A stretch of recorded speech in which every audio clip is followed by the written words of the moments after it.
അമ്മ എന്ത് വിവരക്കേടായി കാണിക്കണം? ഇങ്ങനെ ഉറക്കളച്ച് വലിയ അസുഖം വരുത്തി വെക്കും. ലൈറ്റ് കിടക്കണണ്ട ഞാൻ എണീറ്റത്. എന്റെ കുഞ്ഞിപ്പോ എവിടെയാണാവോ? ഒരാഴ്ചയായാലും ഒന്ന് കണ്ടിട്ട്. അതിബുദ്ധി കാണിക്കണതാ. ഒരു കത്തെങ്കിലും എഴുതി കൂടെ അവന്. അന്വേഷിക്കാവുന്നിടത്തൊക്കെ അന്വേഷിച്ചു. ഇത് കൂടുതൽ നമ്മൾ എന്ത് ചെയ്യും? പത്രത്തിലൊരു പരസ്യം കൊടുത്താലോ? 2-3 ദിവസം കൂടെ കഴിയട്ടെ. പോലീസ് കംപ്ലൈന്റ് കൊടുത്തിട്ടുണ്ടല്ലോ. അതൊക്കെ അറിഞ്ഞിട്ട് മതി. നമ്മളിപ്പോ ചെയ്യണതൊക്കെ അബദ്ധാവുമെന്നോ എന്റെ ഭയം. അബുവിനെ വെട്ടിച്ചവൻ മാറിയോന്ന് എനിക്ക് സംശയം. അവൻ അങ്ങനെ ചെയ്യില്ല, എനിക്ക് ഉറപ്പുണ്ട്. അതും ശരിയാ. അതിനുള്ള ബുദ്ധിയൊന്നും അവനില്ലല്ലോ.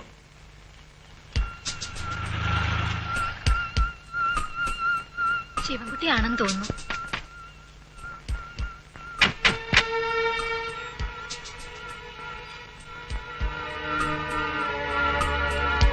ഇതെന്താ, ആരും ഉറങ്ങില്ല? ആരൊക്കെയാ മനസ്സിലായില്ലല്ലോ. ഞങ്ങള് ശിവശങ്കറിന്റെ സുഹൃത്തുക്കളാണ്. ശിവൻ എത്തിയില്ലേ ഇതുവരെ? എന്റെ മക്കളെ, ഇതുവരെ ഒരു വിവരമില്ല. ഒരു കത്ത് പോലും അയച്ചില്ലേ? അതല്ലേ സങ്കടം. ഞങ്ങളിവിടെ ആകെ വിഷമത്തിലാ. ഞങ്ങളും ആകെ വിഷമത്തിലാ ശിവനെ കാണാത്തത്. ചേട്ടനല്ലേ? അതെ. ഒന്ന് വരൂ, ഒരു കാര്യം ചോദിക്കട്ടെ. അമ്മ പോയി ഉറങ്ങിക്കൊള്ളൂ.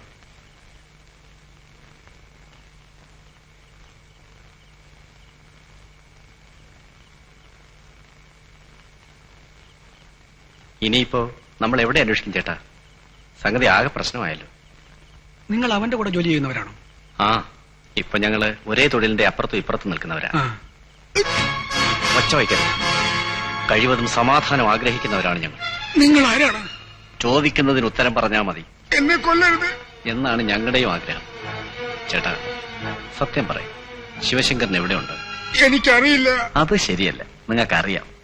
എന്റെ മോളാണ് സത്യം, എനിക്കറിയില്ല.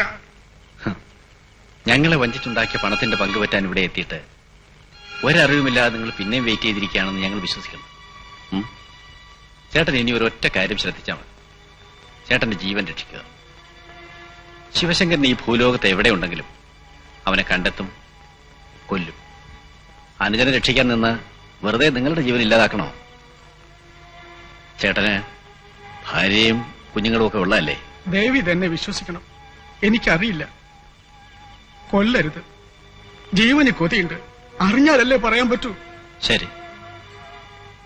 പിന്നെ ആർക്കറിയാം? അമ്മയ്ക്കറിയോ? ഇല്ല. അനിയത്തി പെണ്ണില്ലേ ഒരാൾ, അവൾക്കറിയോ? ഇല്ല. പിന്നെ ആർക്കറിയാം? പറയൂ. ഇനി അബുവിന് അറിയോന്ന് അറിയില്ല. അറിയില്ലെന്നാ എന്നോട് പറഞ്ഞത്. ചിലപ്പോ അറിയായിരിക്കും. അതെന്താ? അവർ രണ്ടുപേരും കൂടെ ഇതൊക്കെ ചെയ്തത്. പേര് കൊടുത്തത് ശിവശങ്കരന്റെ ആണ് മാത്രം. ഓഹോ, അപ്പൊ അവൻ ടാക്സിക്കാരൻ സുഹൃത്ത് മാത്രമല്ല അല്ലേ?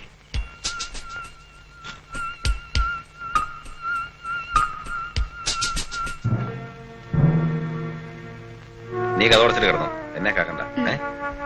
സാറേ, ഉറക്കം കളഞ്ഞല്ലേ? ഞങ്ങള് ടാക്സി ഡ്രൈവർമാർക്ക് അങ്ങനെ വല്ലതും ഉണ്ടോ സാറേ? എപ്പോ ഒന്ന് വിളിച്ചാലും പോണം. സാറ് കയറിയാട്ടെ. സാറേ,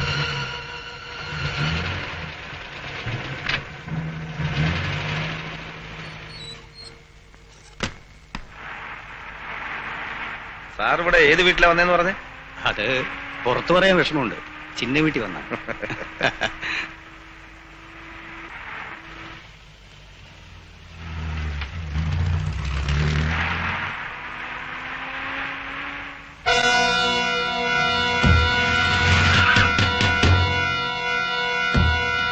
ബഹളമൊന്നും ഉണ്ടാക്കാതെ ഇറങ്ങുന്നതാണ് ബുദ്ധി.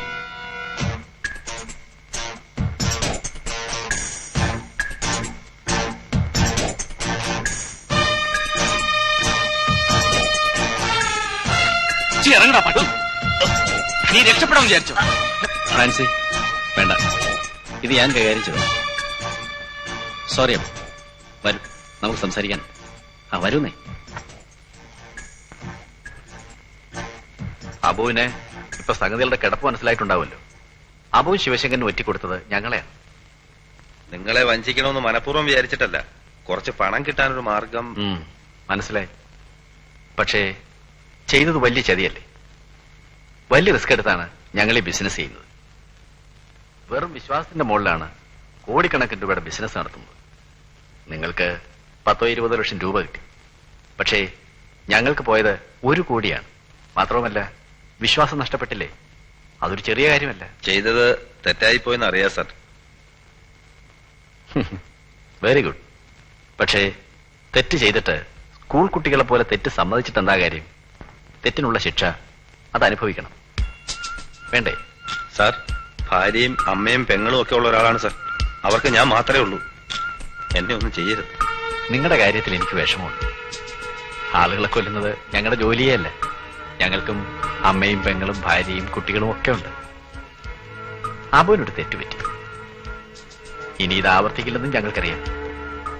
പക്ഷേ അബുവിനെയും ശിവശങ്കരനെയും പോലെ പണം അത്യാവശ്യമായിട്ടുള്ള പലർക്കും ഈ തെറ്റ് ചെയ്യാനൊരു തോന്നലുണ്ടാവും. അവർക്കിതൊരു പാഠമാണ്, വേണ്ടേ?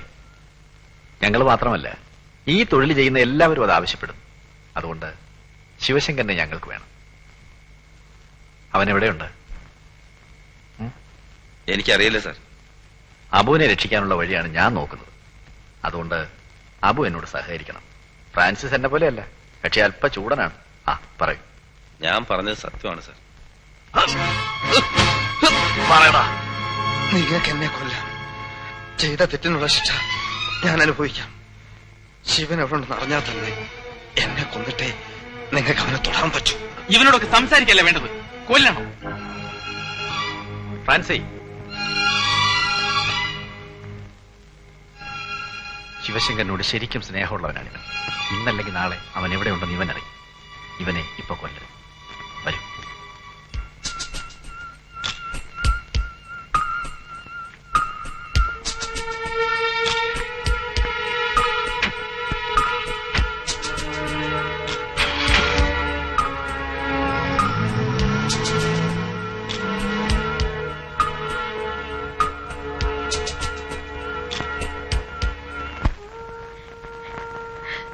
എനിക്കിനി ജീവിക്കണ്ട. എന്റെ മോനെ അവര് കൊല്ലും. ഒന്നും ഉണ്ടാവില്ലമ്മേ, അതിനുള്ള വഴി ഞാൻ നോക്കിക്കൊള്ളാം. ഞാൻ ചെന്നിട്ട് ആഭ്യന്തരമന്ത്രിക്കൊരു പെറ്റീഷൻ അയക്കാം. നീയും കൂടി പോയാ ഈ പെണ്ണിനെ കൊണ്ട് ഞാൻ ഇവിടെ എങ്ങനെ ഒറ്റയ്ക്ക് കഴിയും? ബാല, കുറച്ചു ദിവസം കൂടി നീ എന്റെ അടുത്ത് നിക്കട. അമ്മയ്ക്ക് ഇളയ മോനെ പറ്റിയ വിഷമമുള്ളൂ. ബാലേട്ടനും കൂടി ഇവിടെ നിന്ന് കള്ളക്കടത്തുകാരുടെ കൈകൊണ്ട് മരിക്കണോ? വല്യേട്ട് പൊയ്ക്കോട്ടമ്മേ, അവിടെ പെരവിളി തുടങ്ങാൻ പോവില്ലേ? അതാ ഞാൻ ഈ ധൃതി കൂട്ടണേ. ഒരു ദിവസം നിശ്ചയിച്ചത് മുടങ്ങിയ അപശകുനാണ്. ഞാനില്ലെങ്കിൽ ഒന്നും ശരിയാവുകയില്ല. ഞാൻ പോയിട്ട് ഇടയ്ക്ക് വരാമേ. അമ്മ ഇങ്ങനെ കരഞ്ഞാൽ ഞാൻ എങ്ങനെയാ പോവാ? വല്യേട്ട് പുറപ്പെട്ടുള്ള അമ്മയെ ഞാൻ സമാധാനിപ്പിച്ചോളാം. എന്താ ചെയ്യേണ്ട ദൈവമേ? പ്രേമി, എന്തെങ്കിലും വിശേഷം ഉണ്ടെങ്കിൽ ഉടനെ അറിയിക്കണം കേട്ടോ. ഞാൻ വരട്ടെ അമ്മേ.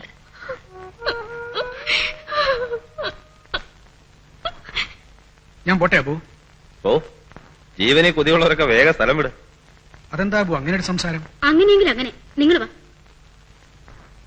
ജീവനെ കൊതിയില്ലാത്തൊരാരുമില്ല. ഞങ്ങളും അതെ. ഞങ്ങൾക്ക് ആ പണവും വേണ്ട. ബാലേട്ടാ, ഒരു ഉപകാരം ചെയ്യായിരുന്നു. അവര് വന്ന കാര്യവും ഭീഷണിപ്പെടുത്തിയ കാര്യവും അമ്മയോടും പ്രേമയോടും പറയാതിരിക്കാമായിരുന്നു. എന്റെ അബു, പറയാതിരുന്നിട്ട് എന്താ പ്രയോജനം? പ്രയോജനമൊന്നുമില്ല. കുറച്ച് ദിവസമെങ്കിലും അത്രയും. ഇങ്ങനെ വേദനിക്കണ്ടല്ലോ. എരുതിയിൽ എണ്ണ ഒഴിച്ചിട്ടാ ബാലേട്ടൻ പോണത്. ബാലേട്ടാ വരൂ. സമയം കളയണ്ട, പൊയ്ക്കോ.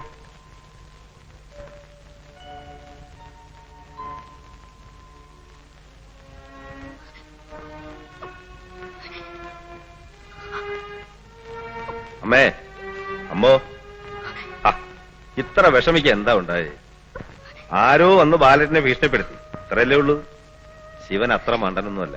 അവൻ സുഖമായിട്ട് എവിടെയെങ്കിലും ഇരിക്കുന്നുണ്ടാവും. ഈ തിക്കും തിരക്കും കഴിയുമ്പോ അവയും വരും. എനിക്ക് തോന്നണത് അവൻ കേരളം തന്നെ വിട്ടിട്ടുണ്ടാവുന്ന. ഇവിടെ ആരും ഇല്ലെന്ന് വിചാരിച്ച അമ്മ വിഷമിക്കണ്ട. ഞാനില്ലേ അമ്മ ഇവിടെ?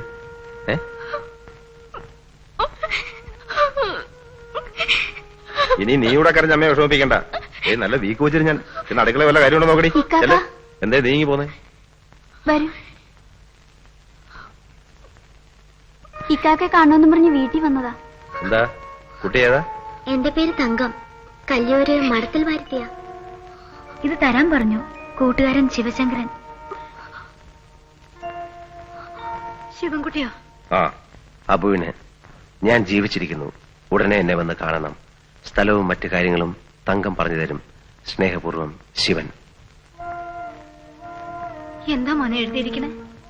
ഞാൻ പറഞ്ഞില്ലേമേ, പടച്ചോ നമ്മുടെ കൂടെയാ. ഞാനും വരട്ടെ മോനെ. എനിക്ക് അവനെ ഒന്ന് കണ്ടാ മതി. അത് വേണ്ടമ്മേ, ആദ്യം ഞാൻ ഒറ്റയ്ക്ക് പോവാം. അല്ലേ ചിലപ്പോ അപകടമാവും. ഏട്ടനെ കാണുമ്പോ ഒരു കാര്യം പറയണം. ആ പണം എനിക്ക് വേണ്ട. അമ്മയ്ക്കും വേണ്ട.